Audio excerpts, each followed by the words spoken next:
there's traffic, and someone pulls out in front of him and he slams on his brakes and he just immediately pukes the entire thing all over the inside of his windshield.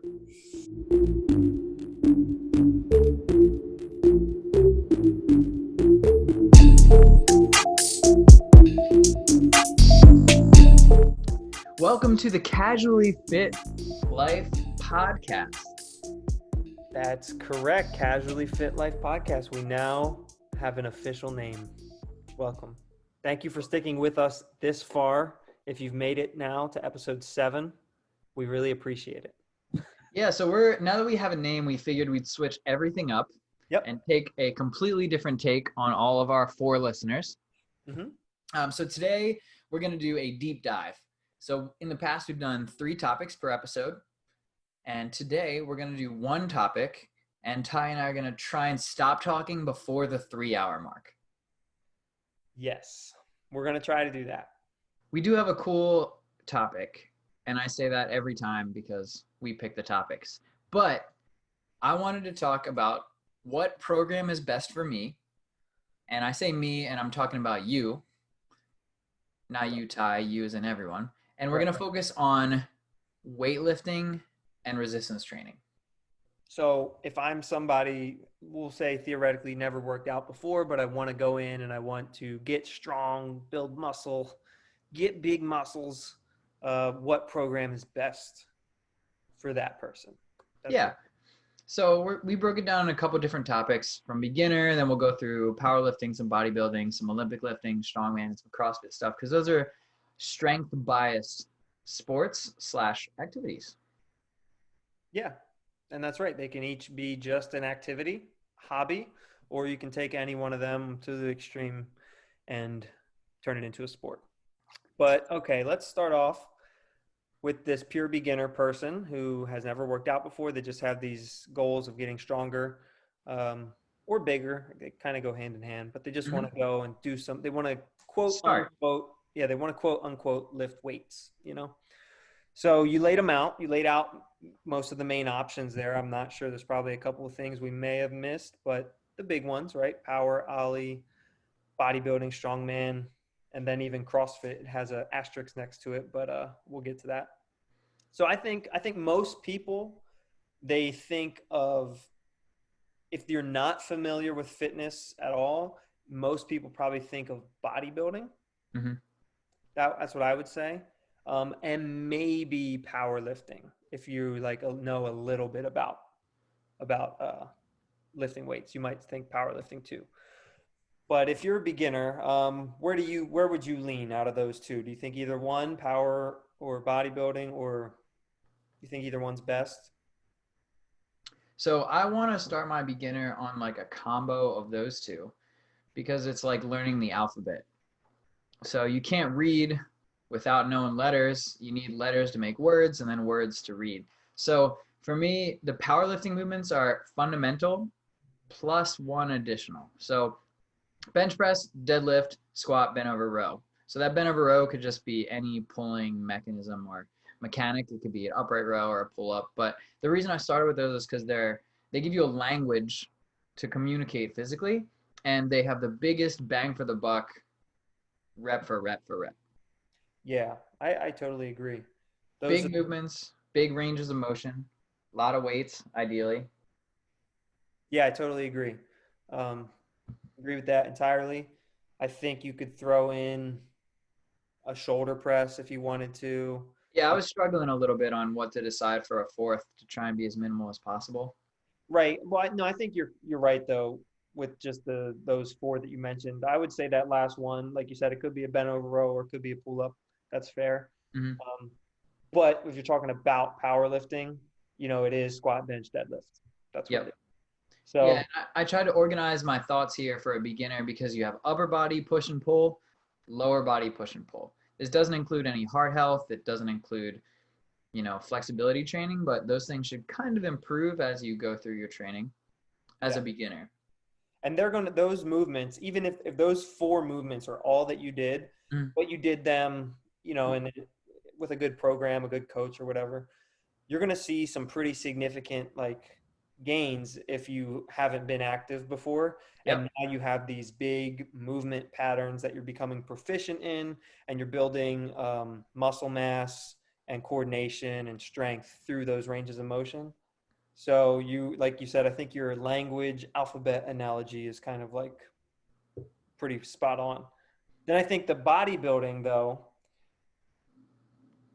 once you start, if you start a powerlifting program and you go down that road, you're going to have probably from day one, but maybe not, but like soon, you're going to have accessory work incorporated into your program, right? And a lot Yep. of times that accessory work looks like bodybuilding.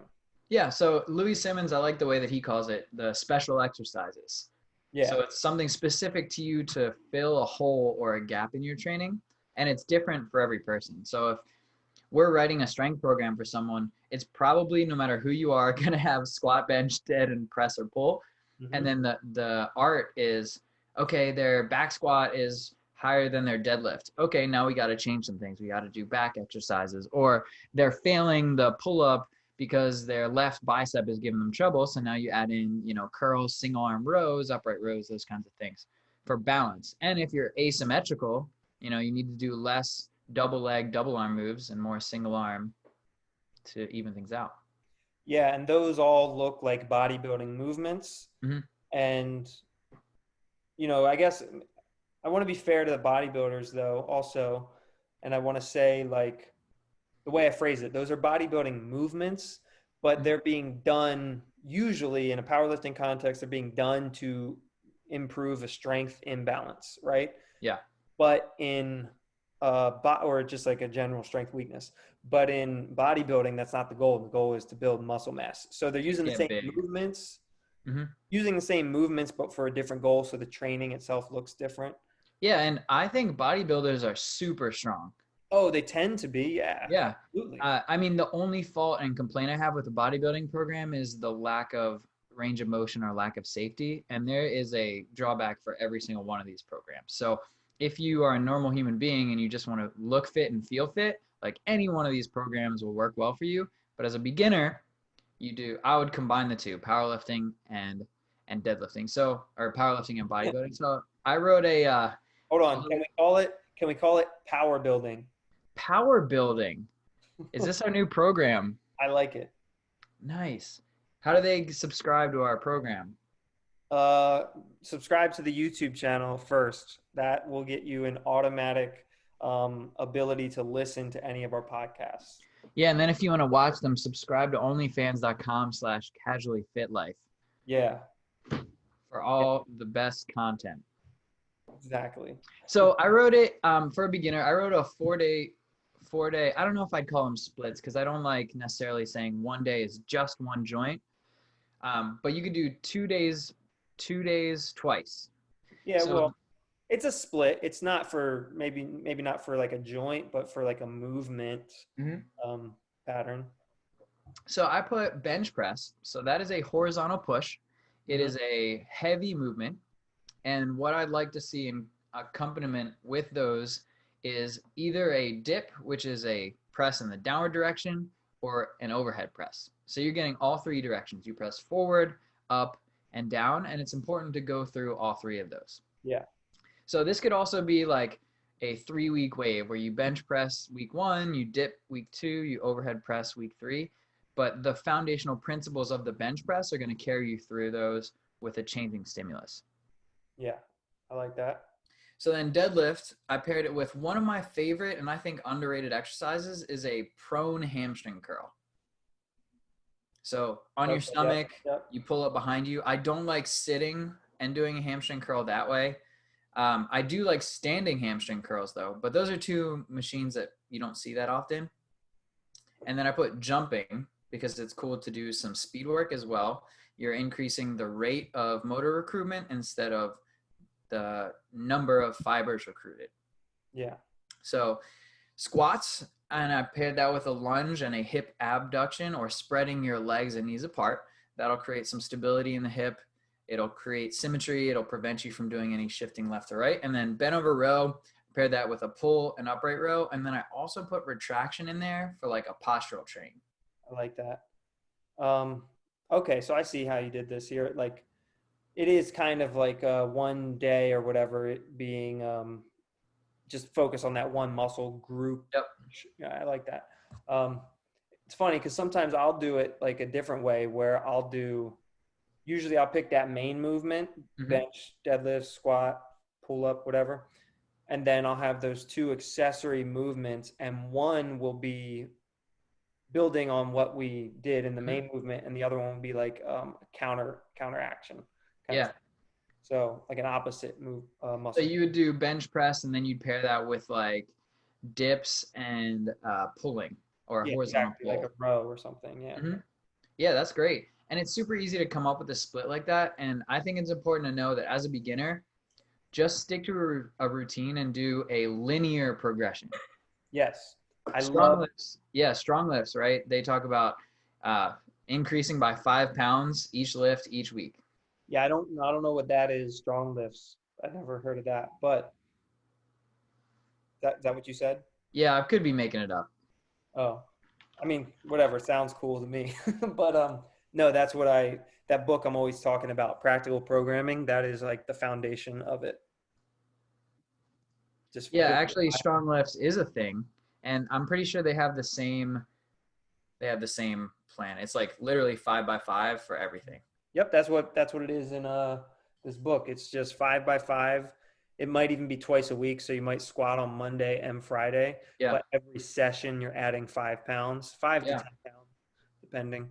and it's cool because you PR every single time you train as a beginner because Yeah. you should start light. And if you stick with that, if you do it twice a week, this like squats, for example, twice a week, Hmm. 5 pounds, 5 or 10 pounds every session, in a couple of months, you're lifting really heavy weights for 5 sets of 5. Yeah, which is not easy. No, and it's very effective. Yeah, and starting low, start at the empty bar and move up, and you'll find that you'll recover or like it should be too easy at the beginning, and then you slowly improve your motor pattern over time. Yep. And I mean, you should definitely check it out and have someone check your form, but I think you can kind of learn most of them on your own with that kind of piece. Now, would you recommend a tempo or a no tempo? I don't. I won't prescribe a tempo unless it seems to me that the person doesn't really know what they're doing. Hmm. Um, but like if you had to put a number to it, I would just say a steady cadence. But if you Yeah, had to put a number to it, I don't know. For a squat, it might be like 2 seconds down. 20x1 or Yeah, yeah, 30x1. 2 seconds down, one, two Hmm. seconds, 1 or 2 seconds up, something like that. But Yeah, I really like the pause at the top, take a breath, and then continue. So yeah, you create that steady cadence. And if you imagine one of the biggest routines that I always think about is a baseball player. They step up to the bat, to plate, they do their thing every single time. They put the bat up and they're ready to go. From their first at bat to their thousandth at bat in their pro career, they do the same thing. You yep, just step up, you prep it, you create a little step up routine. I have a routine that I do every time I up to a bar, and it's a little different depending on the lift, but it follows the same pattern. yeah, Breathe, set, grip, go. yeah, exactly. Yeah, I don't want to go too far off like our plan here, but at some point we should definitely go down the road of talking a little bit about that linear progression and like just different types of progressions for strength training. That'd be fun. Yeah, If we yeah, have that'd time be at the fun. end, maybe we'll get into it, but or maybe we'll just make it a different episode. Yeah, I mean, we can talk a little bit about it here, but the cool thing about a linear progression is as a beginner lifter, you can get linear progression and it will continue for a long time. That Very, doesn't work as you get more and more experienced because you need to deload, you need to change up the stimulus, the rest time. There are a lot of factors that you have to play around with. yep, exactly. I'll tell you, I would not be able to do a linear progression of literally basically anything. I think you'd be surprised. I think you'd be able to do it at least for a couple of months. I think you would at least If like I so when should I expect a PR? Call it a 5 by 5. Where should I start and when do I hit a new 1 rep or a new 5 rep? yeah. So I don't know like let me do me because I don't know like Yeah, your numbers yeah, that well. So for me, right at this very moment, my back squat 1 rep might be something like 335 or something like that, three around there. give Yeah. or take a couple pounds, I'm sure. So if I were going to do a 5x5 for the back squat, I would probably start somewhere around like around 205 or something like that. So that's like 60% Yeah, ish. ish. Yeah. So I'd probably start there, and then I would go from there. So 5x5. Let's say I did it twice a week, Monday and Friday, for example, or something like that. And I would probably start off by going 10 pounds for the first like couple weeks Hmm. each session until I hit like 245 maybe. So would you do 200 times 5x5, or would you do 210, 220, 230, 240? So I would do the same weight across Okay, all. so you would do it across. Got Yeah, it. Got across it. all sets. I would do 5x5 at 205. Hmm. And then on the next day I would do it probably I would go up to 215, Yep. then maybe 225, 235 the next week. But then after that I might go 245 and then 250 and then Hmm. 55, 260 and then So go once back you've up. approached like the 70, 75% mark, 75, 80% mark. Yeah, once it gets to that point where you're like you have to have you either have to have a coach who can help guide you or you have to have that intuition of I don't know how much longer I can sustain that sort of jump Hmm. and hopefully nip that in the bud like 2 or 3 jumps before. And Sure. Sure. that makes sense. If you were to do a set and fail, You should not. how would you reset your program? Would you go back 2 to 3 session weights and start back over? Yeah, that's probably what it would amount to. I would typically go with like 85% of whatever that weight was. Got it. And then, so it's probably like a couple weeks back. I don't know. But Hmm. I would usually typically go with 85% and then build up from there. But you should, so here's the other thing. You should ideally that shouldn't even happen. You shouldn't get to Right. that point because what you should do, you'll have a day where you do 5x5 and you're squeaking out the last like I don't know 2 reps, or maybe the last rep every set, or maybe the Mhm. last set is just like a train wreck or something. So then what you would do is then you would move it to a 3x5. Yep. Or well yeah you could go 3x5 or even 5x3 potentially, but either way you just cut down on those reps and sets and you keep going. Yeah. Yeah, I love it. I mean, it's super easy to make that kind of transition on the fly. When you fail, you're not going to fail at rep 1. You're going to fail at rep 3 or 4 or at set 4 or 5. We just did sets of 10 at our gym, and what I told people is like, I want the first 2 sets to be a guarantee, but Mm-hmm. that third set, like, I want you to guarantee me like 7.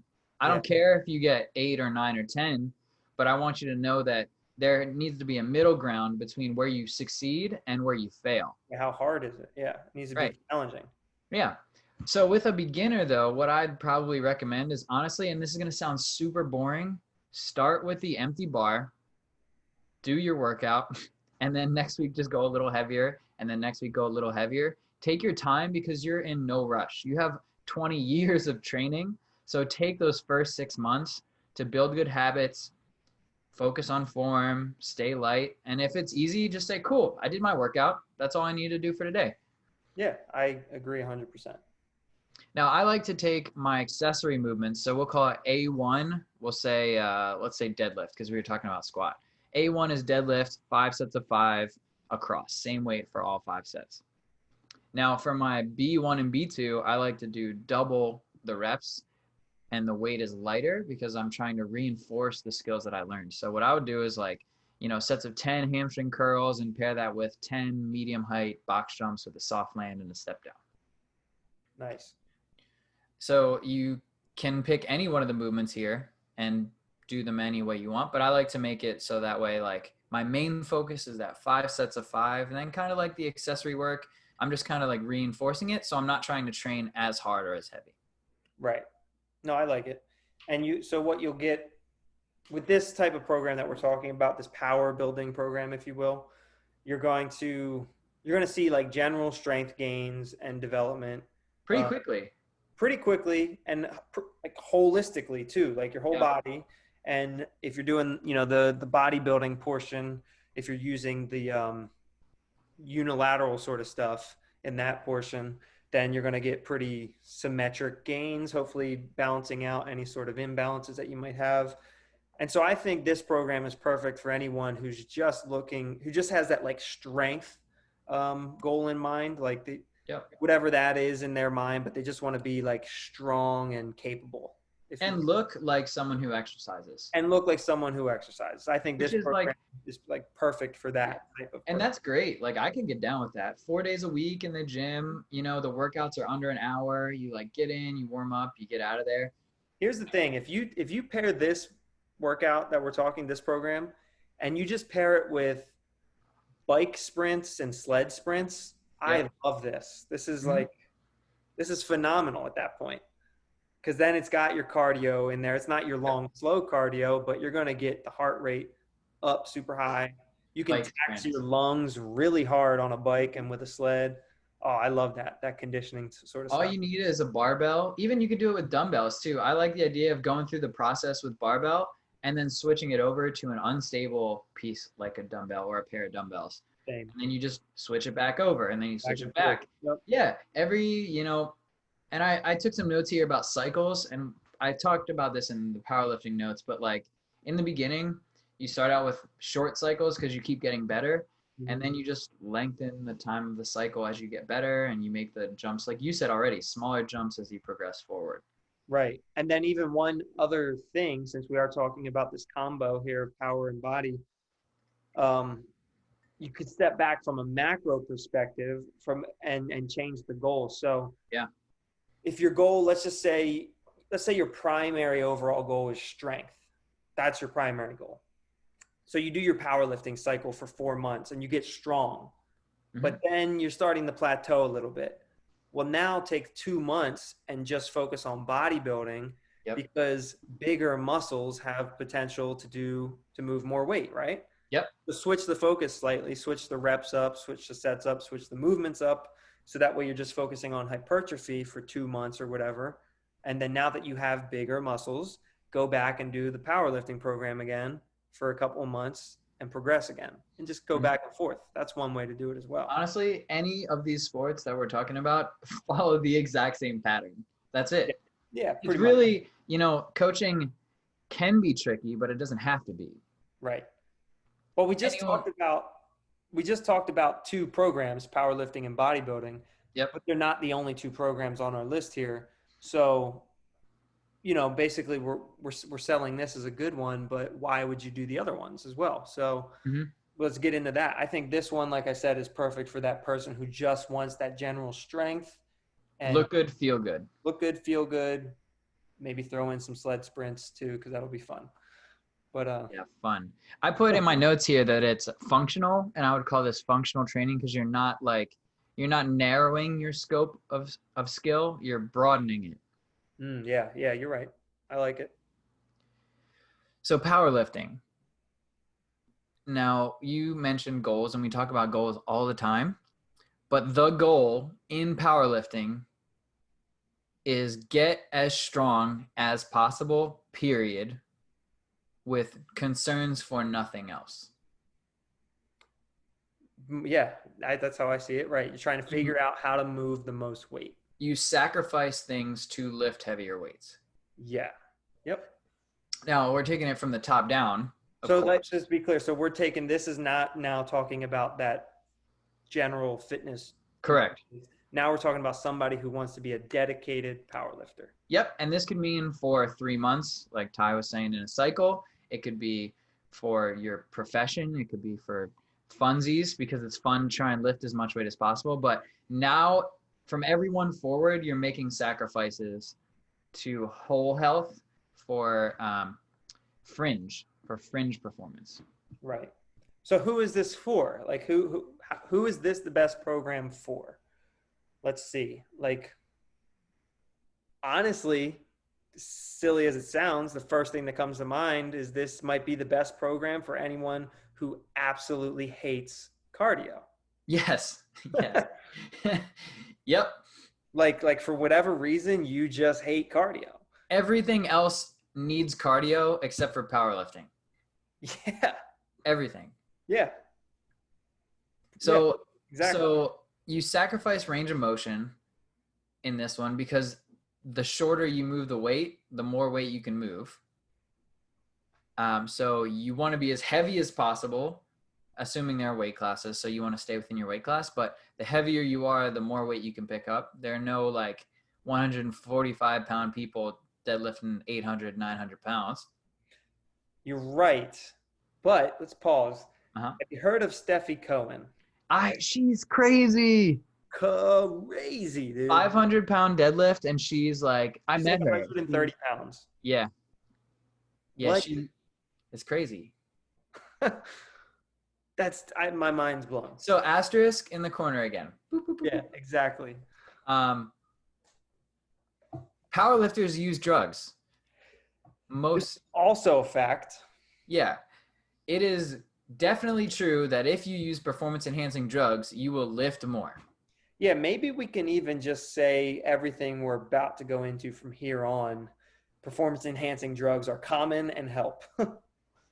Now, okay, so they're dangerous, right? But really, the reason that they're illegal for competition is because you can do nothing, take drugs, and gain muscle. Like nothing. You do absolutely nothing. Well, you do have to like You exercise. walk around, you move a little bit. That would probably, if I had to guess, that would probably not get you the type of gains that are necessary. No, definitely not. But if you're doing them and you're competing, you're going to go way better. It's going to go way better.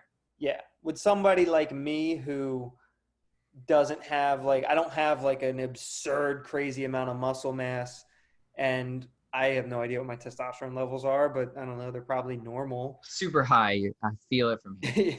Yeah, they're probably just regular. They're not Mhm. anything special, I'm sure. So if I started taking some PEDs, I would probably, without much effort, gain like 5 to 10 pounds of muscle.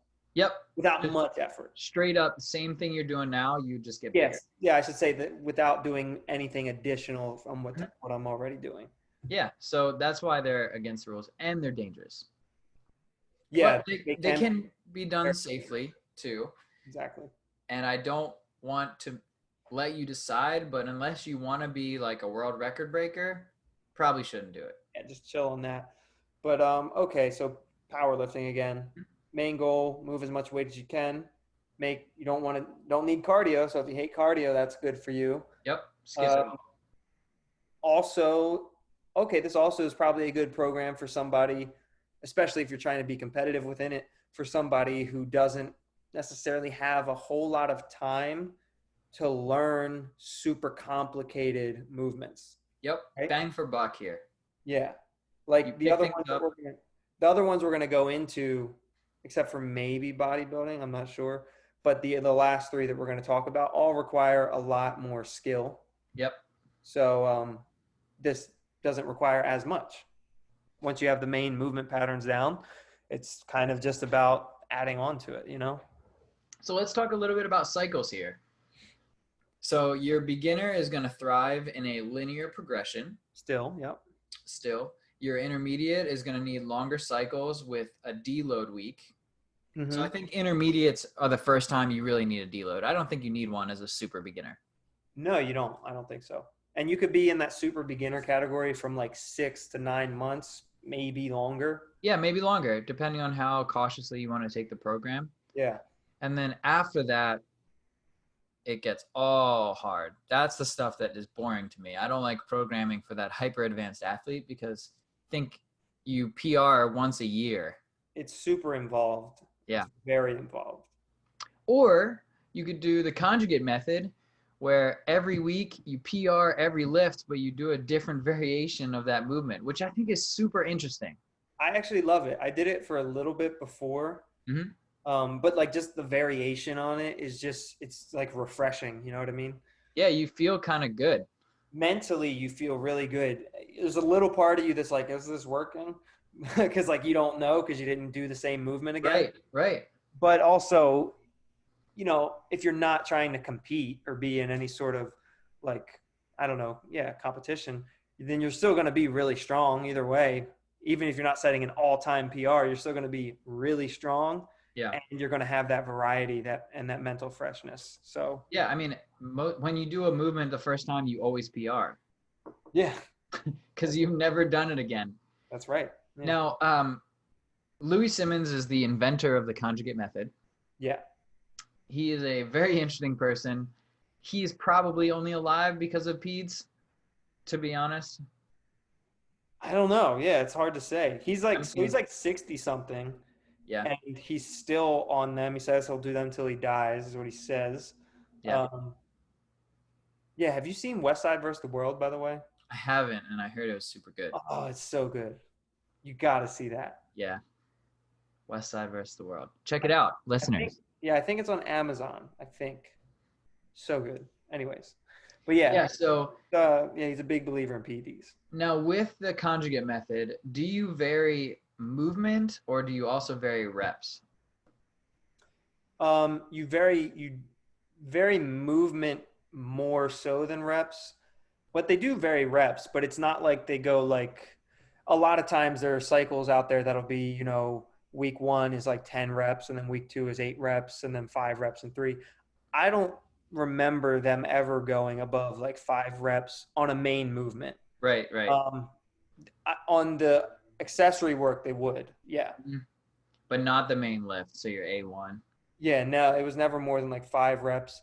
The speed days were 3 reps, 2 reps, or 1 rep. And those were more clusters too, right? They would do a few Yeah. sets of So, like an those. example of a speed day would be like deadlift every 90 seconds or every minute, but just 3 reps. And it's like 50% of whatever you did. But as fast as possible. Yeah. But they're like super fast reps. Yeah. So what we're talking about here to elaborate is take the squat, for example. They compete in a low bar back squat and a wide stance. But to train, maybe today is Monday, it's squat day. I'll do a high bar back squat. And then next week, it's a front squat to a box. And the week after that, it's a heel elevated barbell back squat. And then it's an overhead squat the next week, so that you're always changing the movement, but you're always trying to hit a new 1 rep max or maximize your body's capacity for load. With that movement. Yeah. Yeah. Now, Louis talked about so this is, I'd probably say this is an advanced intermediate and up, because you don't need that kind of variation. He says he takes his athletes and gives them a different lift every single week. But also, if you're a little less experienced, you do the same lift 3 weeks in a row. Yeah. Because you're not good enough of an athlete to truly PR, because you can get better, better, better. And that's a linear progression. Yeah. Yeah. Yeah. I've heard that too. I've heard him also say like there are certain times where they'll only do the competition lift like once a year. The deadlift. I've heard him say that about a true deadlift. Yeah. He'll only do that once a year in training. And Yeah. the rest of it, there's always, and you already said this, but just to go even further, like the variations for the movements can be as simple as just moving your feet in or out 2 inches from whatever that competition setup is. Add a tempo, put a pause, do chains and bands, have someone smack you in the face midway through the reps. Yeah, I think we like overcomplicate it in our heads sometimes, and we're like, how are there that many variations? But like he's talking literally about just changing a small part of the movement, and that could be that week's variation. Yep. Do it from a deficit or from an elevated, bar elevated slightly. And it's super fun because every week you're going in for something different. It is fun. And you're entertained. I might start doing this actually. It is fun. Nice. Anything more on the conjugate system? Because you mentioned something earlier that I wanted to go back to. Yeah, go back to it. I'm good on conjugate. Okay, so still talking powerlifting though. You were talking about how this is a program kind of for the intermediate person, probably. They get bored of like Monday, Wednesday, Friday split with bodybuilding. They want to try and make it fun. Right, but you mentioned deload, and you were like, that's something for an intermediate person. Mm-hmm. And I had somebody in the gym actually last week ask me about, they're doing like a classic Wendler 531. Nice. They're on their deload week, and they just asked me like, what's even the point of this deload week? It's like super light weights for 5 reps. Like, why am I even doing this? And it was just kind of an interesting topic. So I thought maybe like it would fit in here. But and you mentioned how you don't want to program for that super advanced athlete because it's like so involved, and I Yeah. agree completely. I don't want anything to do with that either.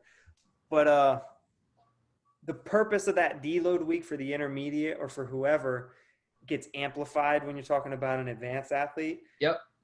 And it's like I was explaining it to him as you're kind of trying to ride this fine line between overload and recovery, right? And you need both. If you if you didn't do the deload week and you just rested, then your body might actually begin to go the other direction, right? So like you taxed your body the first 3 weeks and your body's now like in a I don't know what you want to call it, a survival state. Now it needs to recover. But then if that following week it's recovered and you don't do anything, it actually might start to lose those gains that you made. Yep. So that's why that deload week is like the perfect amount of stimulus in theory to not put you further in the hole, but also allow you to maintain the motor patterns and the gains that you did make. So it's like It just is enough literally prep. impossible to get stronger without recovery. Right, It's exactly. impossible. That's what PEDs do. They allow you to recover faster. Performance enhancing drugs, by the way. Yep. What you refer Yep. Yeah, they don't make you stronger, like hype you up or anything. When you after a workout, your body is hyper compensating. Yeah, you can. That deload week allows that hyper compensation to happen. Yeah, and it's that fine, like the standard, 3 weeks progression and 1 week deload. That's that's just like a that's just like an idea. It's not necessarily right for everybody in that exact way you phrase it, Yep. because it is about that how that person recovers and what else they're doing in their life too. Um, and again, you just need that just little bit of stimulus, enough stimulus to keep you from going backwards, but not so much stimulus that you just keep preventing recovery. And it's trying to Yeah. figure out what that is. I'm gonna talk shit a little bit here. CrossFitters are terrible at deload. Yeah, they're the worst. And deload could mean anything from this 1 week out of the month that we're talking about, Yep. or like the week leading up to the competition, like or the time period leading up to a competition. Mm-hmm. It's the same idea. You need to let them recover enough, but not too much. But yeah, CrossFitters suck. I always want to tell people like they're like, man, I'm not getting any better and I'm sore all the time. I'm like, dude, do the workout with like not RX weight Yeah. just for like a week, or just come in for 2 days and then go for like a jog while you listen to a 1 hour podcast. Yeah. Like you will come back and PR everything. Yeah. It's one of my favorite things to do. A deload week. No, I was going to say yes, but one of my favorite things to do is to go into the gym and see a workout that I just feel is too much for me that day and just scale it to something that feels really good. Mm-hmm. And that could be weights, that could be reps, that could be movements, but just change it in a way and then have people look at me odd because I'm not doing it RX. You know what I mean? Ty, why aren't you doing muscle up handstand push-ups today? Nah, I'm going to do burpees. I'm doing burpee bar touches. Thank you. Cool. Cool. Yeah, they're terrible at it. And I wish all CrossFitters just program it. As a gym owner, just like write workouts, nothing above 95. I love those workouts. You know what? We're going off on a tangent. It's okay. My favorite underutilized movement in CrossFit. My favorite underutilized movement is power snatches at 75 pounds. And we're not talking Randy, right? Because that workout's awful. No. Not 75 reps in a row. Come on. Just at 75. It feels good. It's greasing the wheels. Feels great. Never fail a rep. It can be super aerobic. Yeah, mostly. Which the Olympic lifters are going to. Doesn't make sense to do aerobic Olympic lifting, but why would you do more than one rep? We'll get into that. But bringing it back, powerlifting, getting strong. I hope we gave you some enough enough info to decide if that was right for you, if that's the right one for you. Yeah, Again, and go the ahead. reason I picked it as a beginner is because it's simple. And if you're a human being, you should know how to pick something up. You should know how to sit down and stand up and like push. Yeah, I agree completely. And again, if you don't like cardio and you kind of want to keep eating cake, then it's not going to hurt you here. So, No, no, it's not. It's not. yeah, some things to think Have about. your cake and lift it too. That's correct. Now, the next one that you have on the list, Hmm.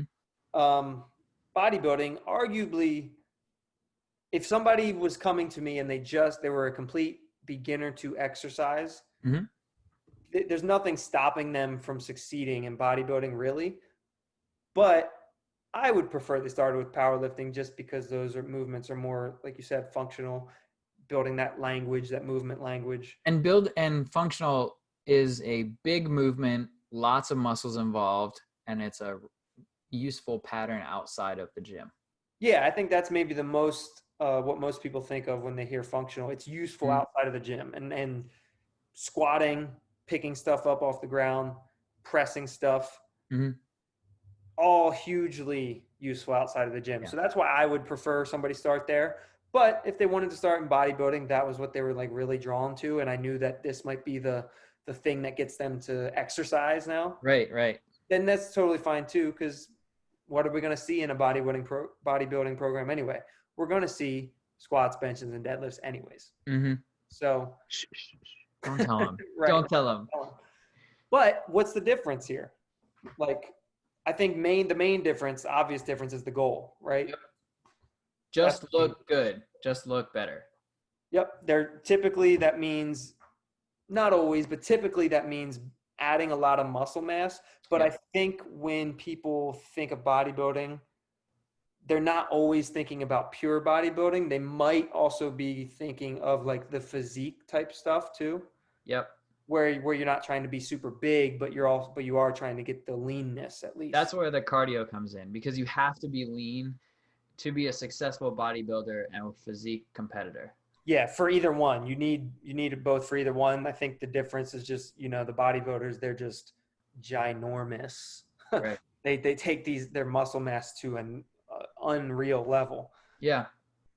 Physique obviously doesn't quite do that, but Yeah, I'll give them a shout out though because they value symmetry and balance from top to bottom, from yeah. left to right, and I think that's a useful metric to judge on.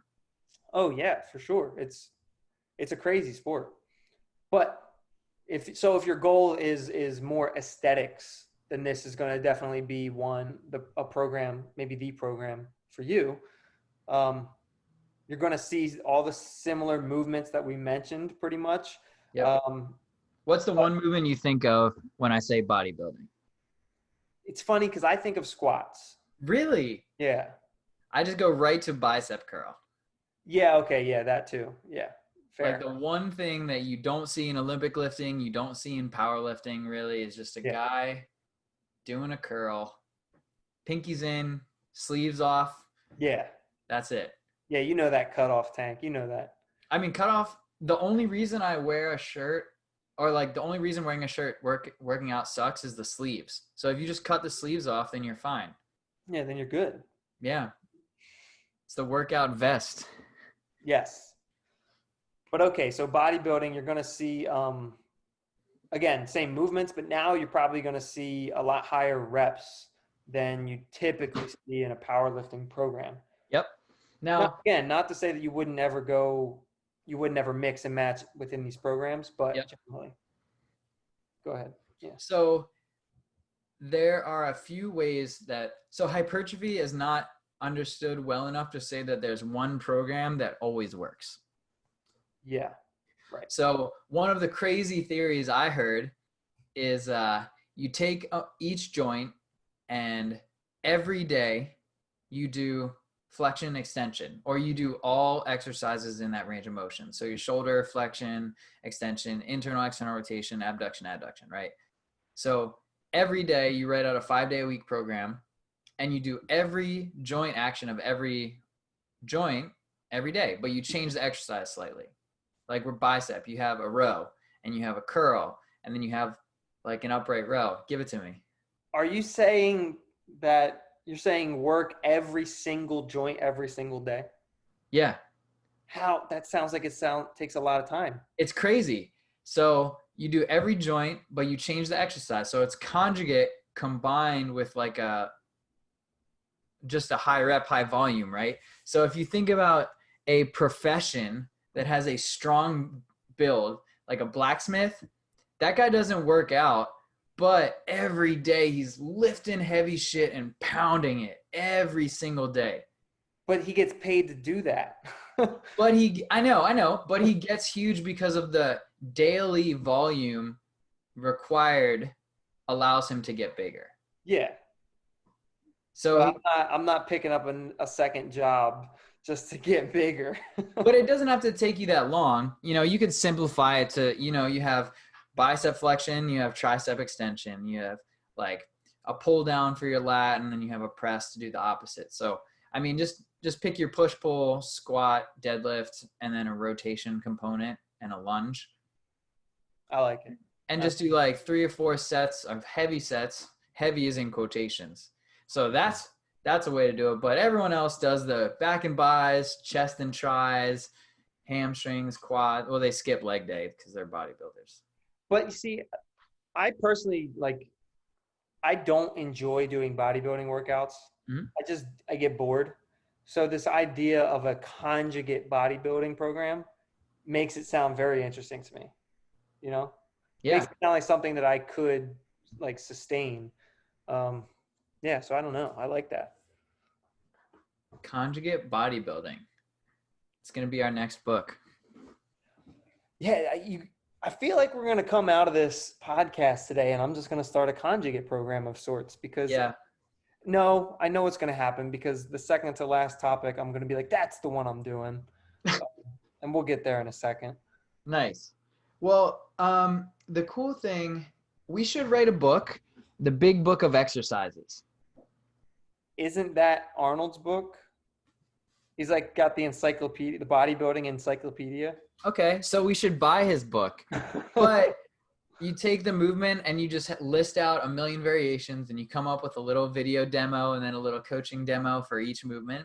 And then you just go down the list and there'll be 52 of each movement. So you can do one a week and always have a new exercise.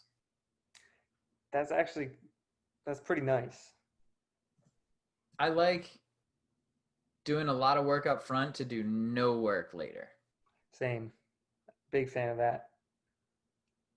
Yeah, that would be fun. That's a programming mindset, a computer programming mindset. Let's spend years writing this program so that way the robots will do our dishes. Nice.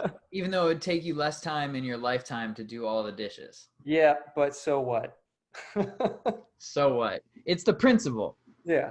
So what I wrote in the bodybuilding category is the big stuff is, for me, you have the glamour muscles. So biceps, shoulders, pecs, abs, and quads. Mm-hmm. And then you have the sport or functional muscles, which is triceps, back, lats, glutes, hamstrings, and calves. So everything on your front is the glamour. Yeah. Everything on your back is the functional stuff. Gotcha. Yeah. Yeah. No, that's how it goes. I'm pretty sure that's pretty consistent. Take an athlete like, yeah, basketball players don't have huge pecs. I mean, they have abs just because they do cardio and don't eat like shit. Yeah. Your hamstrings are going to make you run and jump faster, not your quads. Yeah. And the glutes and all that sort of stuff. Yeah. So I like the split of kind of like what you said, where you'd pick an exercise and then your accessory work is a complement and an opposite. Yeah. And I think that works really well for bodybuilding specifically, because then typically you get 2 days a week on each muscle group minimum, because it's a main movement one day. And then, like you said, a complicate or a complicated, my words here, an opposite on another day. It's like an accessory movement another day. What's the opposite of complementary? Aren't supplementary and complementary, like, don't they actually mean different things? They might. They're different words. They are different words. I think one of them, Spelled differently. I think complementary means like in alignment with the movement or, whatever you're talking about. And supplementary is filling in that gap. Just like when you're taking supplements, you're taking it to fill in a gap, like in your Okay. diet. So that's what I think it is. So you get one day a week where that's the primary movement. Hmm. The muscle group is the primary movement, and the other day a week, it's one of the supplementary movements. So you get 2 days a week there. So that's why I Yeah, like that sort of split for bodybuilding. you're just gonna confuse everyone. We're talking about bodybuilders here. Yeah, because we all know they're dumb as a rock. You're not going to back me up on that? All right. No, I'm with you. I'm with you. They're dumb as a very smart, highly educated. No, I meant the rock, like the rock. Oh, Dwayne the Rock. No, Yeah, he's obviously really smart. yeah. And he also ripped his gate off. Did you see that? I saw that post and I was like, this guy's fucking with all of us, right? He's for real.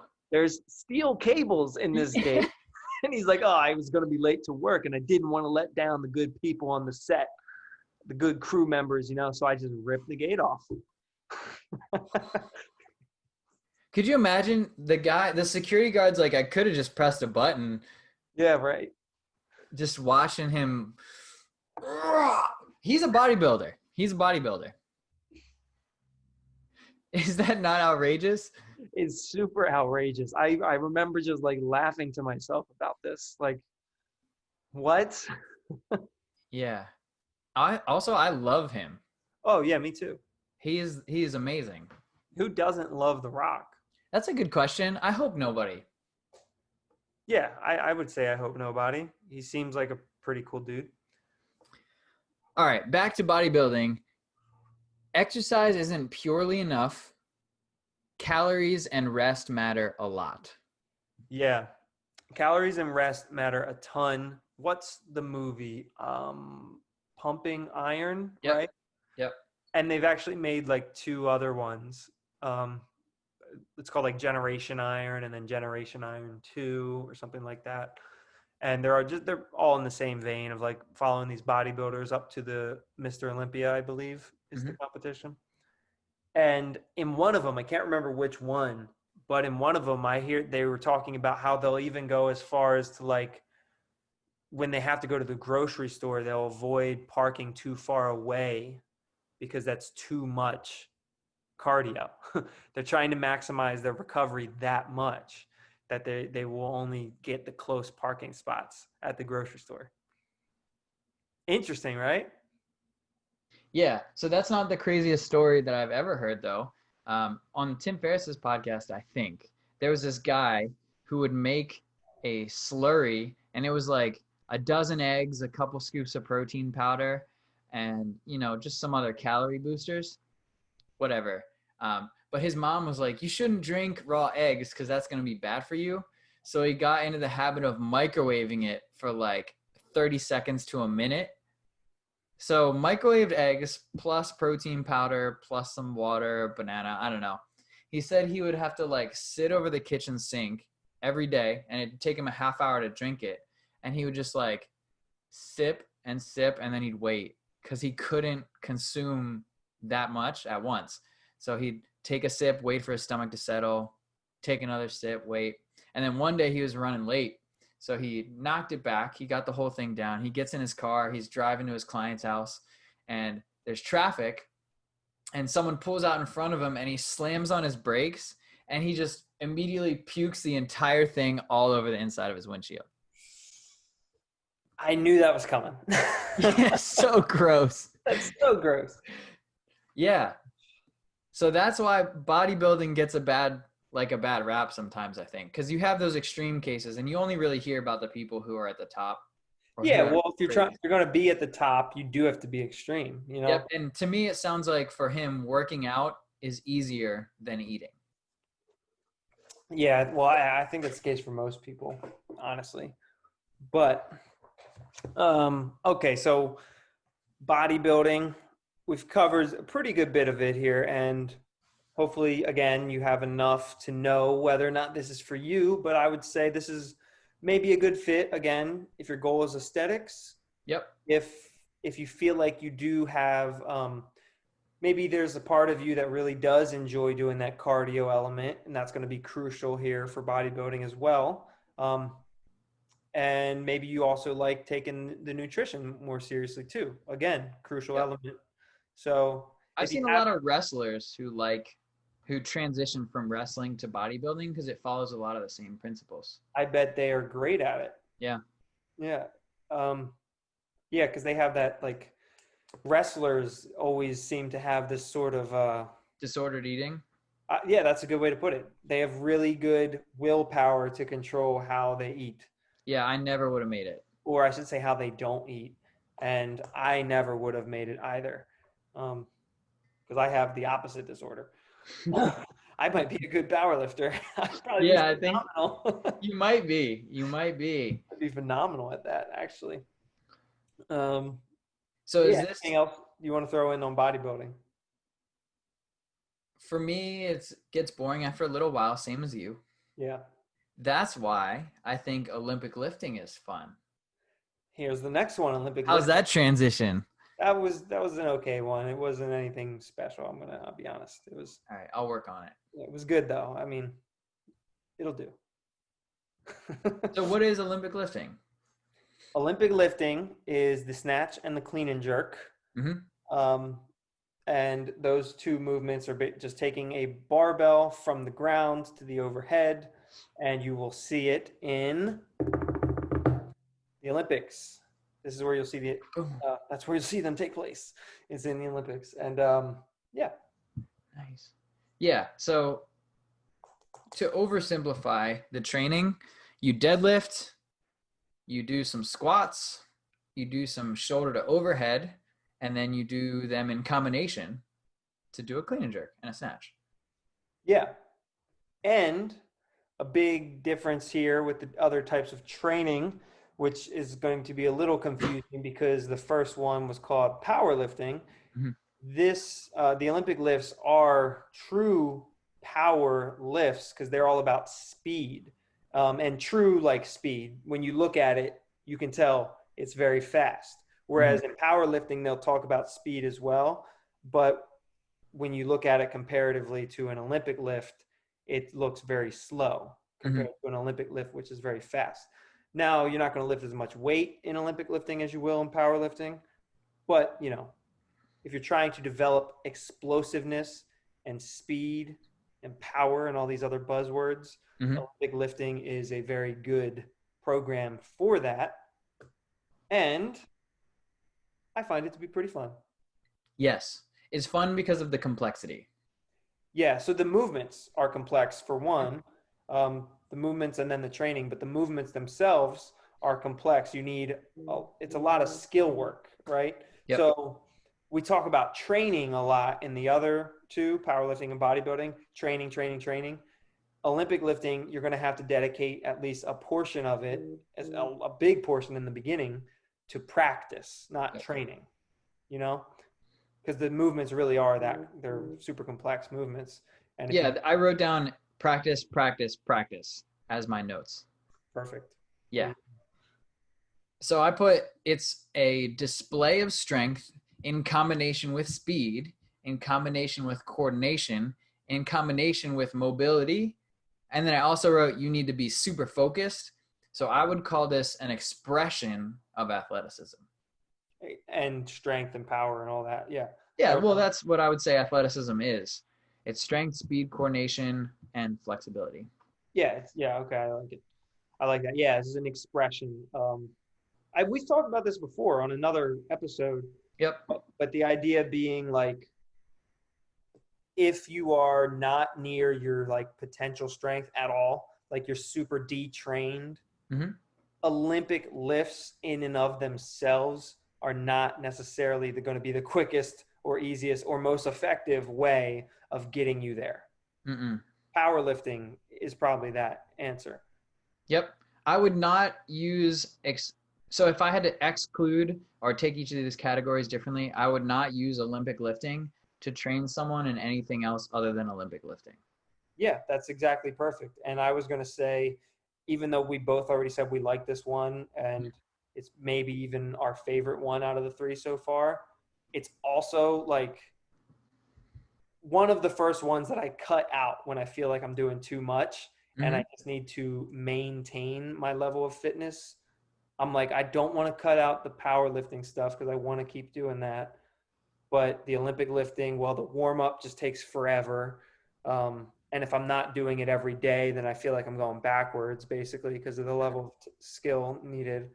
So that's one of the first ones I'll cut out if my schedule feels like it's too much or I'm just not super focused on being a phenomenal Olympic weightlifter, then I'm just like, all right, let's cut it out. We can get the same sort of effects from other simpler. More for less. More for Yeah, less. yeah, exactly. So when I practice these, and we've both had this conversation many times, you hit a point where you max out your snatch and you max out your clean and jerk, and no amount of snatching or clean and jerking is going to make you better. So what has to happen there is you practice moderately heavy snatches, moderately heavy clean and jerks, so that you stay skilled, and then you got to squat, bench, dead, and do some bodybuilding. Yeah, yeah, I like that. Because yeah, what I'll do a lot of times is I will, again, just going back to like what I said about cutting it out. Mm-hmm. Sometimes what I'll do is I'll just cut out those full lift variations because I find them to be more technical because they are. Like from the ground, like a clean and jerk. I mean, like the full squat Mm. part. Anytime you add in that full squat element, Yeah. it taxes me a hell of a lot more than doing a power version of it. Um, and maybe that's common, maybe that's not, but I know for me, like that's how I feel. So I'll just stick with like the power clean or the power snatch Mm-hmm. variation, just to make it simpler and less technical. But no, you're right. You got to do those things, and you got to mix in those powerlifting movements as well. Yeah. Now, one of the biggest things that I like to do is do the hang variation because it limits the amount of maximal weight you're working with.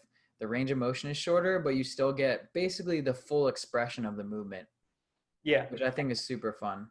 and it makes it way less complicated. Mm-hmm.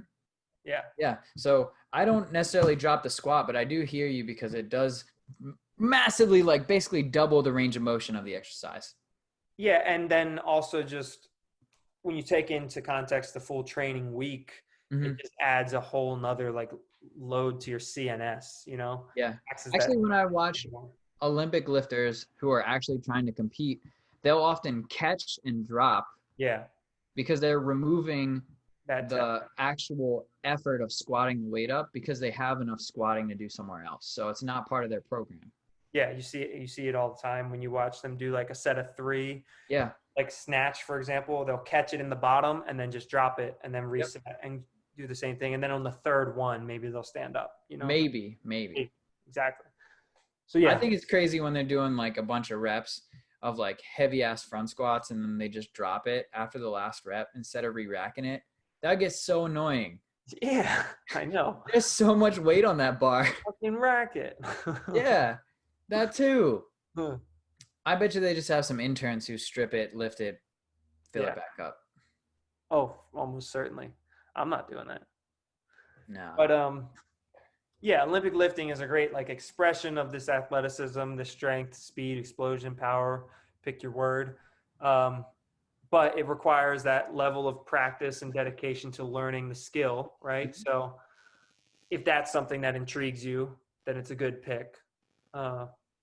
If you find that you're naturally good at learning skills, then you might have some success here as well. Mm-hmm.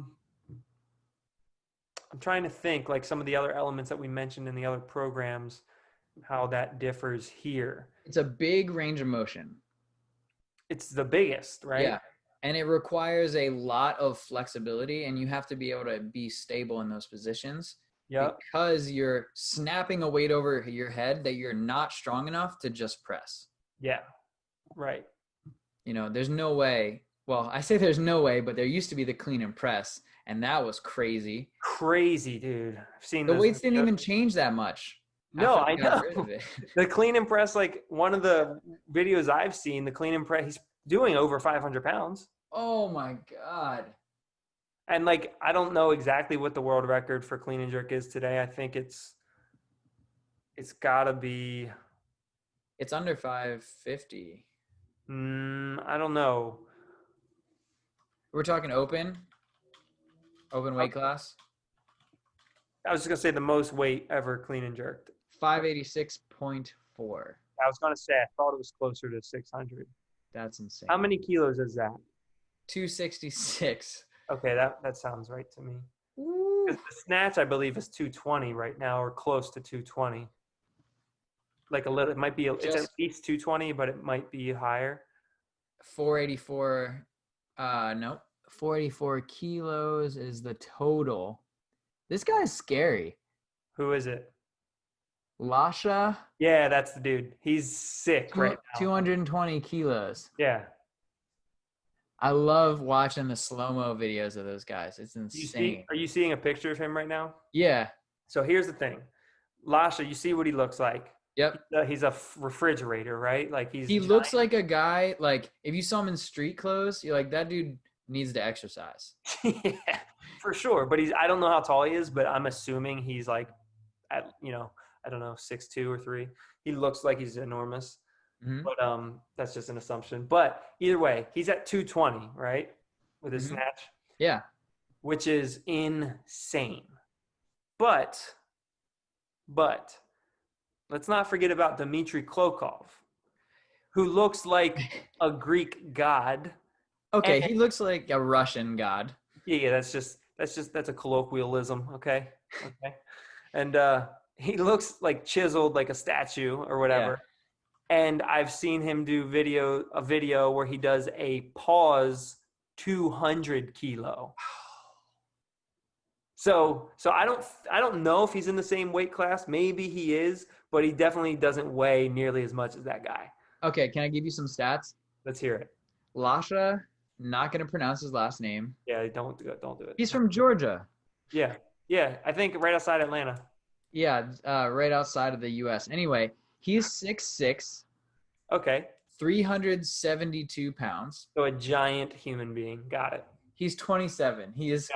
He's younger than me. Yeah, I knew that. He looks so happy in his pictures, actually. And what about Klokov? Let's hear it. Okay, so Klokov is 6 foot. He is literally 10 years older. Yeah. He's 37. He weighs 231 pounds. So 150 pounds-ish difference there and 20 kilos difference. Yeah, so 40 pounds of weight necessitates a 150-pound body weight change. So what's more impressive? Klokov is the most casual lifter I've ever seen. He's the man. I would rather be Klokov is all I'm saying. Well, of course, because you don't want to weigh 371 pounds. Yeah. And the mountain is still another 100 pounds above that. Yeah, Jesus. Not anymore, but... Not anymore, that's true. Was close to it. I just want to be Liu Xiaojun. He's the GOAT, right? Yeah. And the best looking man. Yeah. In Olympic weightlifting. So I think what we're hearing here potentially is if you have a little bit, I mean, you could go either way with it, but if you wanted to have a little bit of that aesthetics, but also that maybe a more complex training, then Olympic lifting could meet those needs. I don't think these guys do much cardio. They don't, I don't think either, but because they have to be in those weight classes and because it's such an athletic thing, like the training, the nature of the training, if you're not in the top weight class, then the nature of the training is such that for you to be optimal, you have to be pretty lean. You know what I mean? Yeah. And they look great. A lot of the lifters look great. Honestly. Yeah, they really do. It's just that top weight class where there's no limit. And then it makes sense to just keep adding body weight if there's no limit. Isn't that crazy? Like Lasha would go to a doctor and the doctor's like, listen, man, you got to lose weight. You're going to die. You're unhealthy. As he's pulling like almost 500 pounds from the ground straight up overhead, extremely fast. It's amazing, dude. It's amazing. I love watching Olympic weightlifting. Same. It's so fun. That's a great option for anybody who wants to combine some of those goals that we talked about earlier with a little bit higher skill, right? Mm-hmm. Okay. Now, this one is an interesting one because it is possibly the most functional. Yes. But we couldn't even enter the realm of competition. Oh, this actually will be a fun one. So this is the most functional, arguably. Yeah. I think it is. I think it is. And then, but you have to be a category of human being that is arguably the least functional. Because you have to be a giant, like a giant. Giant. Yeah. You have to be a 400-pound giant. Or a 400-pound short guy, but it evens out. You have to be 400 pounds. And so we're talking about the sport of strongman. Strongman. And it is, I actually love it. I love what Rogue has done with it, with the Arnold, and I love, there's this great show on the History Channel recently. I think it's called Strongest something Worlds. I forget what it's called, but it's a History Channel show that kind of showcases some of it over like the history of the idea of what a strongman is. Yeah. Really cool thing to check out. But yeah, this sport, it's all about moving big, odd objects, heavy things, and it combines that element of like quickness and cardio, you know, maybe not to an extreme degree, but there's definitely some cardio involved. Yeah, I put that time this is the first one where time is a factor. Yeah, so yeah, you're exactly right. Just about every one of the events, I could be wrong here, but I think every event has a time element to it. Yeah. Right? It's either like the most amount, they'll have a barbell that's like 800 pounds, but it'll be the most deadlifts in a minute or something like that. Or a 250-pound dumbbell. Yeah. There's always a time element, I think, for sure. So yeah, you're always racing the clock, you're racing the competitors. So you're huffing and puffing, you're out of breath for sure. Got to have that conditioning. This, like you mentioned with the guy who threw up all over the windshield, same thing's going to happen here. Okay. Yeah. Yeah. These guys eat ridiculous amounts of food. Well, when you bleed out of your ears during your sport and that's just like a Tuesday, you're in a different category of human being. Yeah. But if you feel like you got to eat if you're into the idea of eating a bunch of food, but you don't like the idea of it being strict quality, then this might be the one for you because you don't need to be super lean here. Bodybuilding, it's a lot of food, but it's got to be like a lot of chicken and rice and broccoli. Yeah. I will say though, like when I'm watching some of these competitions, first of all, any human being looks ridiculous next to anyone else. So it's comical to watch a referee with like a bell, and that referee might be like 5'10", just next to a monster. A 6'9", 400-pound. Yeah. You don't see that contrast ever. But that's fun.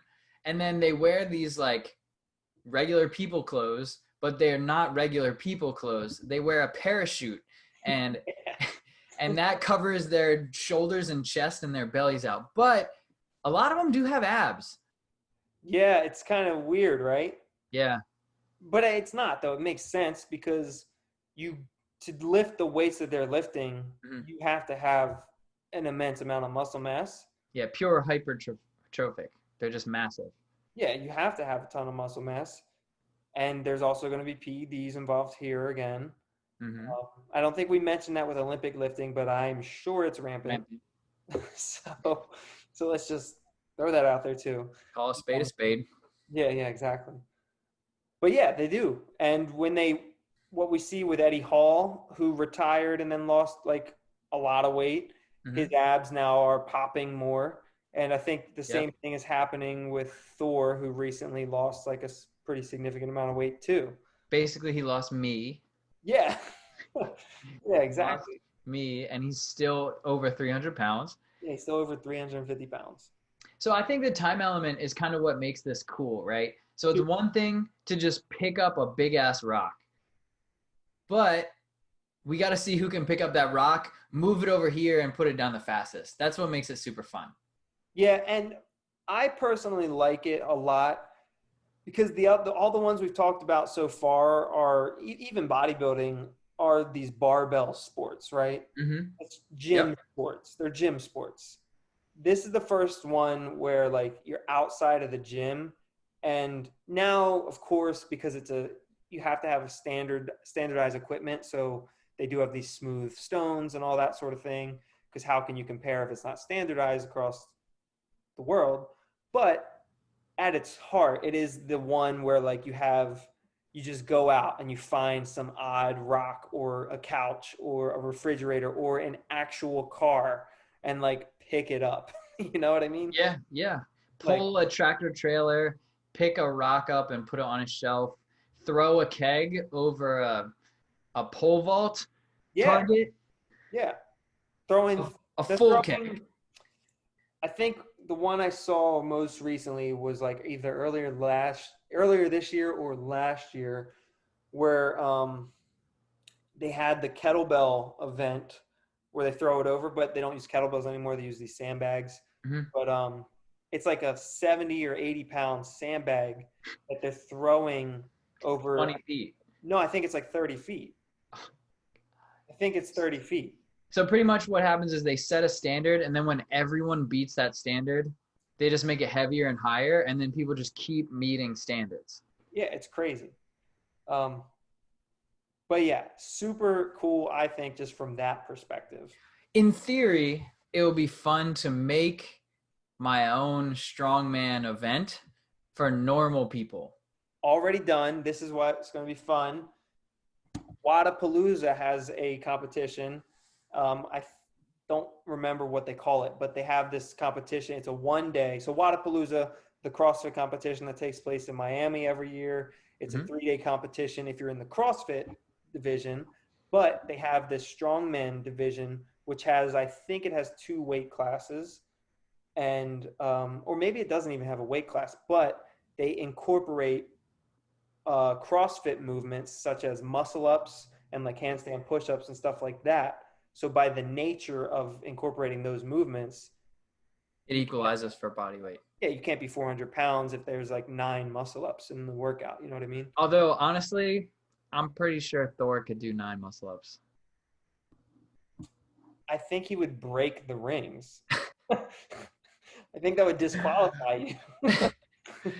Okay. All right. We'll skip over this one. I'm gonna call Katie Henniger a rogue, and we're gonna make this happen. but anyways, so that competition, I saw it last year. I didn't know that they had this. This is the first time I saw it last year, and I was like, that's really cool. It's like Mhm. you had to do like a yoke walk down to the rings and then jump up and do some muscle ups and then yoke walk back and do something else. I was like, that's pretty cool. I was talking even simpler than that. Like, you find a rock and you pick it up and you carry it and put it down. That's cool too. I like that too. It would be a cool. Okay, this is a cool movement idea. If you're in a strongman, pick a city that you like, go around the city and find 5 different things that you can challenge yourself to do, and then make it like the Philly challenge or the Chicago challenge. And it's like, what is someone gonna do? Pick up a giant rock and take it away from you? Like, no, you just pick it up, you move it, and you put it down, and then the next person picks it up has to move it, put it back. Yeah. Like a hyper local strongman course. I love that. I don't know if you've ever seen, I believe it's on YouTube. Rogue, I think, has a video. It's from several years ago at this point. Um, but it's something like that where they go over to Scotland because that's like, I think where strongman originated was somewhere over there. Mm-hmm. And there's a couple towns, but the one town over there has this stone that's, I don't know what it's called, but it's like the coming of age stone for for like boys when they're 17 or something like that. I don't know if it still is, but it was in their culture, at least it used to be. And so like a tradition is they have to like go down and they have to pick up this stone. And if they don't pick it up, they're like not considered a man, basically. And it's like, but the whole point of this video was they were traveling to that location just to do that challenge. And then they were traveling to another location just to do that location's challenge. And it's kind of similar to what you're just saying. I thought it was pretty cool, like a cool idea. Yeah, like I mean, if anyone has a quarry, you could like put a stone at the bottom and it's your job to carry it to the top and then they just roll it back down. The Sisyphus challenge. The Sisyphus challenge. Is that not a thing yet? Have you heard? You know what that is, right? Yeah, yeah. Yeah. But that's what it sounds like, yeah. So the stones you're referring to are called the Dinny stones? No, those are not the ones I was referring to, but those are another example. Yes, I know what those are. They actually have handles Yes. built into them, two of them, and they have to walk them across a bridge, I believe. Yep. Yeah. How about the Ardblair stones? Well, I have no idea what that is. That could be the one I was talking about or not. So the Highland Games is what we're thinking of because that's like the traditional European strongman because they like throw a giant log, they have to flip it over. Yeah. It seems so fun. Like you're gonna go play games with your friends and just your friends are all Norse gods. Yeah, exactly. No, but I think this is a great sport for anyone who wants to do that. Again, it's similar concept here. Strength, right? Strength, adding in some conditioning elements, the timed element there. It has the gym moves, right? Because there's the crucifix hold. There are different deadlift challenges. There are ground and deadlift overhead. and squat challenges for sure. Yep. Overhead pressing challenges. I think this is a good program for anyone who's just interested in building that general strength and conditioning. Like if you think of a football player, kind of like typical like strength and conditioning program, but in a more creative and fun way. But if you're trying to be competitive at all, you need genetics on your side. So I wrote in my notes, be big. That's my first qualifier. First tip. Be strong and then be tough as in mentally. Yeah. Because all these competitors are definitely mentally tough on top of everything else. Yeah. In all of these things that we've talked about so far, mental toughness is not a factor for any of these guys. They've got it. Now I want to go pick up a giant stone. I know. I'm still going back to this conjugate thing. I thought after we talked about strongman, I'd be drawn into strongman. But I feel like saying that I'm going to do a conjugate thing allows me to feel like I'm doing strongman without having to actually use that equipment. You know what I mean? Because I can just pick like whatever I want as my variation for the day. Yeah, that's the fun part for conjugate. I know. I'm about to start doing that. I like the idea. And call it a program. I'm just doing whatever I want. That's conjugate. Sign me up. Yeah. Now I imagine we're going back like 30 years when Louis was like in his heyday. And they're like, Louis, what are you going to do today? He's like, in his head, he's like, I have no idea what I'm doing at all. So we're just going to do a different thing every day. And they're like, what do you call this? This is working. Conjugate. I feel like that's how a lot of things start though, right? Like they start based off of one simple idea. And I'm sure maybe he heard like, muscle confusion or whatever the buzzword was at the time for that idea of, P90X made it popular, like this muscle confusion idea. And whatever it was called at the time, he probably like heard that and was like, that makes sense. I'm going to just do that. And like, if nobody would have ever asked him about it, he might not have thought any further. Yeah. He might have just been like, that makes sense. I'm going to do that. And that's it. But because you get tested, people are testing you and asking you ideas and you have to refine it and it has to become better and better and better over time, And he broke a bunch of world records. So that helps. Yeah, obviously. Like, what's your method? I don't have one. I'm just born like this. That works too. Yeah. That's be big, be strong.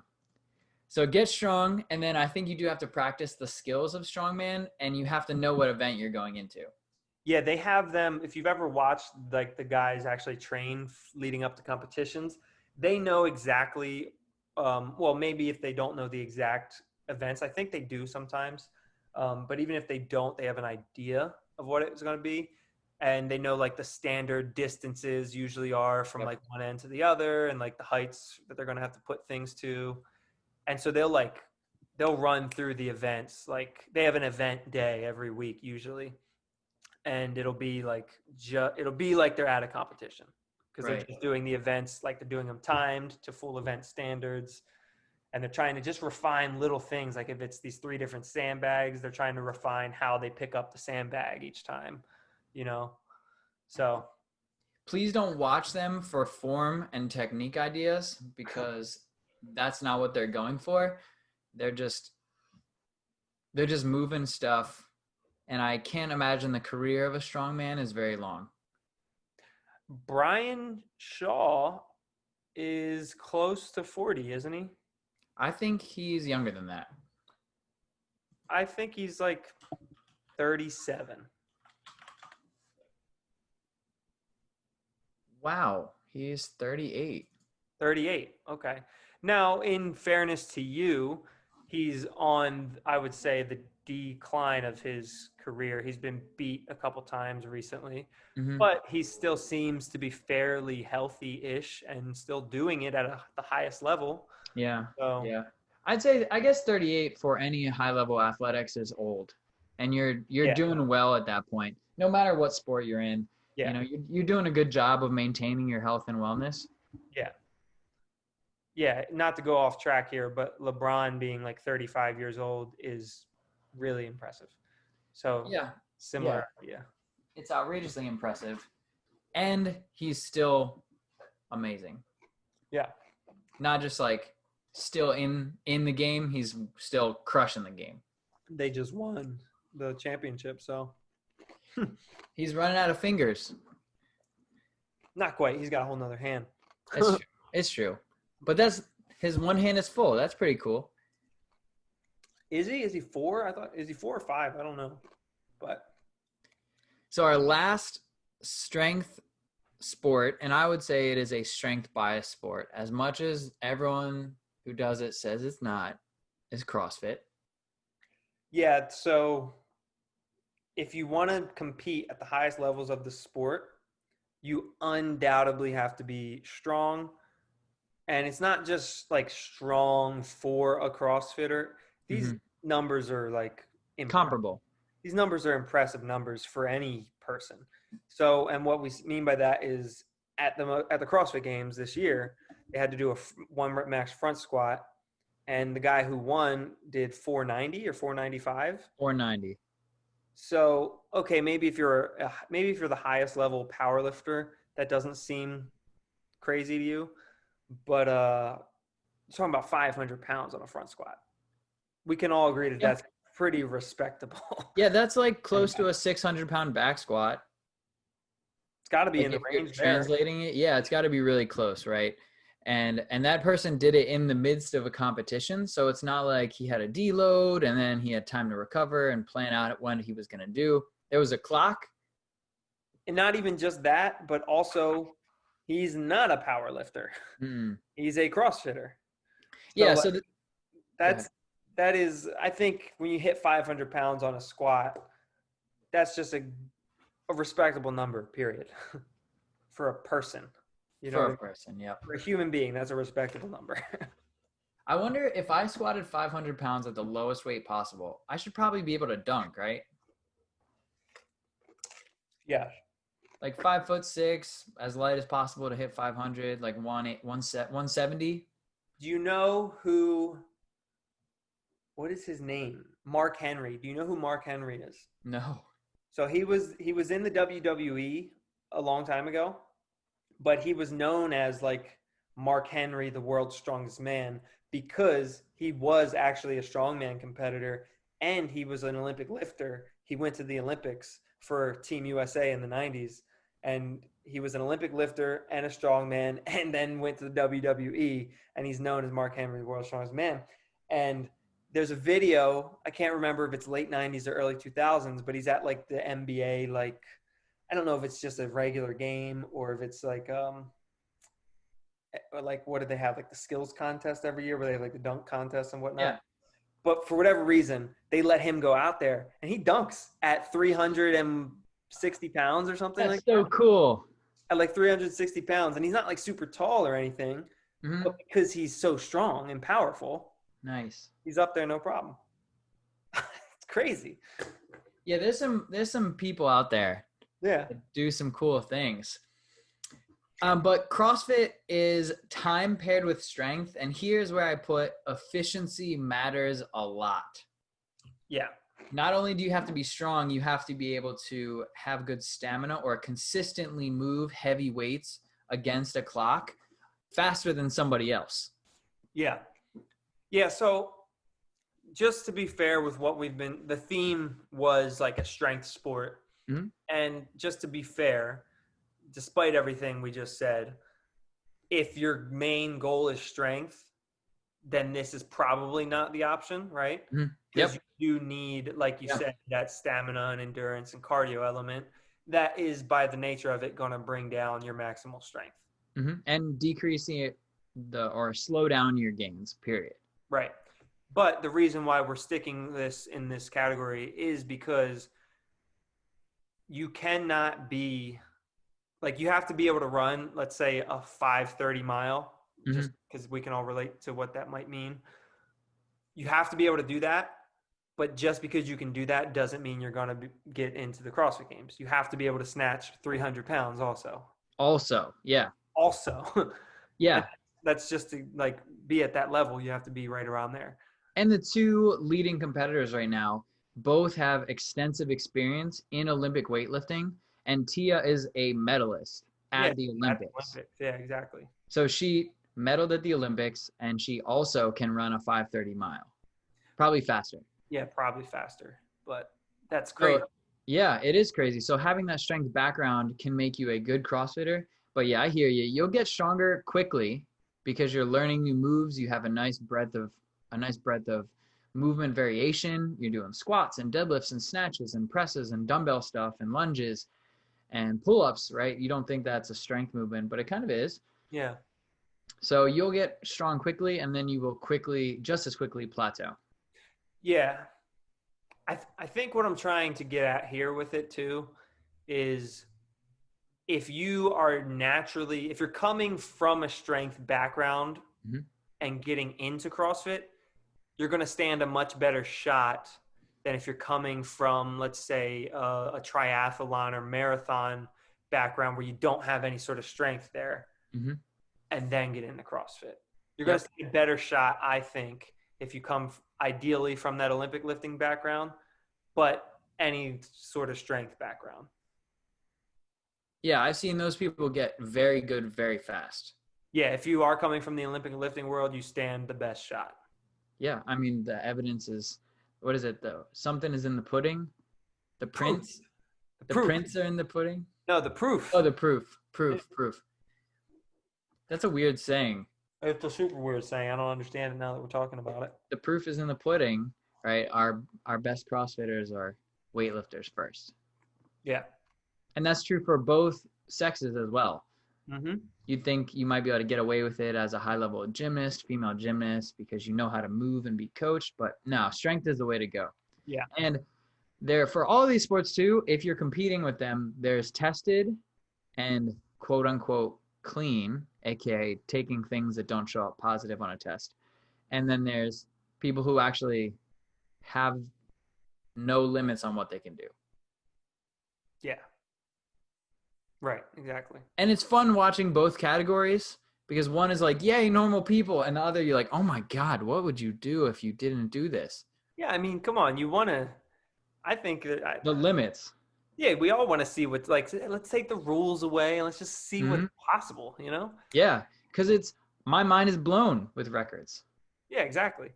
What is possible? It's pretty wild. I think, yeah, it's definitely going to get you strong doing CrossFit for sure. It's going to give you variety. Hmm. So if that's something that you like, variety, it's going to also demand you learning some of those skills because you need to learn the Olympic lifting. Not necessarily as detailed as pure Olympic lifting, but you do need to get proficient at it. And then there's all those gymnastics moves that you got to learn. So that requires practice. And then you get the cardio and conditioning element of it too. So if you'll get the aesthetics will come too. Don't forget though, you have to tell everybody what you do. Yeah, for sure. If you don't, then it doesn't even count. And make fun of everybody else who does anything else. Mm-hmm. Because they're dumb. Like The Rock. As a rock. Yeah, so I feel like we hit a pretty good stopping point here. A beginner should, in our opinion, should start with a combo of powerlifting and bodybuilding. Yeah. And then from there you can make your way through. If you like the detail, Olympic lifting is fun because you're a very small minute changes is how that sport works. Versus bodybuilding or strongman or powerlifting, it's a little bit more fun because it's pick this up and put it down. Yeah. Try and do it as safe as you can. Yeah, I agree. If you come to me without a history of exercise and you say you just want to get strong primarily, but maybe have a holistic health program as well, but your main goal is you want to be stronger and you have no bias as to how you get there, then I agree. We're going to start with that combo powerlifting bodybuilding, at least for like 6 months or whatever. Maybe longer if you like it. Maybe we'll switch it up at that point if you don't. But then once you're done that session, that section, that phase, then you could really just dive into any of the other ones that we mentioned, depending on what you like. Yeah, the principles are going to be translational from a squat, a bench, and a deadlift to all of those sports. Yeah. And you could start in any of those sports as well if you really liked one of them and you were drawn to it. But I just think ideally for the best long-term success, starting with that power building program. It's kind of cheap because no matter where you go, the person's going to be like, all right, let's see what your squat looks like. Exactly. No matter what sport you pick. No matter which one of those you pick, you're going to be squatting. So squat more, squat heavy, and have some fun changing up the variations. Yeah. The Conjugate Strongman Bodybuilding Program. Yeah. I love it. The cross-conjugate power build man. Cross-conjugate power build man lifting. Nice. That's the program, guys. Coming to you in an ebook. That's right. Coming to you in an ebook. Place your pre-orders now. Only 2 orders of $49.95. Yeah. Know me. And I think this episode is brought to you by milk because calcium builds strong bones. That's right. Got milk? Maybe we shouldn't say that. Is that trademarked? No, it's fine. It's fine. Okay, cool. I was saying I got milk in the fridge. Me too. Yeah. But yeah, thank you guys for listening. Like, share, comment, subscribe, all the fun stuff. And we'll see you next time on the Casually Fit Life podcast.